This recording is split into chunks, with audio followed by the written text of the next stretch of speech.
We're going to assemble and install the main drive. Main drive's made up of the 124 tooth main gear, the main shaft, the drive hub, the M3 flathead screws, an M4 by 20 mount screw, a couple of M3 by 10 socket head screws. You'll need an M2, 2.5, and M4 hex driver, and some blue thread lock for the assembly.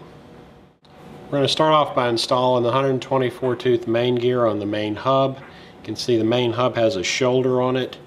The drive gear has a flat side and a beveled side. We're going to mount the flat side on the hub.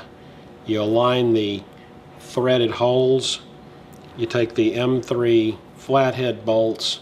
We're going to just thread all 5 of them in. You want to use blue thread lock for this. You want to fully tighten these down. Do it in a crisscross pattern like you would the lug nuts on a wheel, so that the gear stays nice and flat against the hub. Okay, once we've got the hub and gear assembled, look like this. We're going to take the chassis. We're going to take this main gear, slide it into position here. At this point, it's just sitting in the chassis. Take the main shaft, which has 2 holes in it. One is closer to the top end of the shaft and one is further away from the end of the shaft. I'm going to take the side that's further away from the shaft into the shaft, slide it down through here. It's going to go through the bearings like so.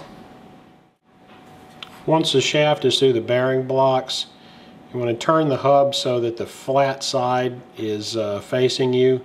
There's a side with a channel on it, that's where the lock nut goes.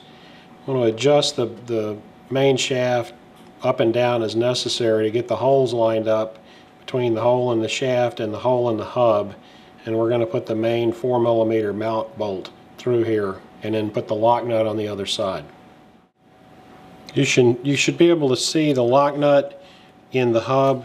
It goes into the side with a slot on it. The slot will actually hold the nut in place. The other side is flat, that's where the head of the bolt goes. Slide that through, tighten it up. Then we want to put the M3 socket heads through these 2 holes on each side, thread lock, tighten them up. These actually crimp the hub around the main shaft to make sure it's centered.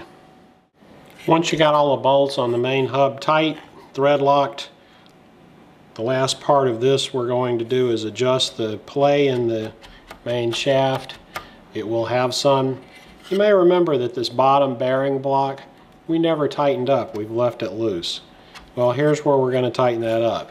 Grab the main shaft, give it a little tug upward, push on that lower bearing block so that it rises up against the bottom of the drive hub. Go ahead and tighten up these four M3 bolts, 2 on each side. Use thread lock and all the play will be gone from the main shaft and drive hub. Once everything's tightened up, main shaft won't have any vertical play in it.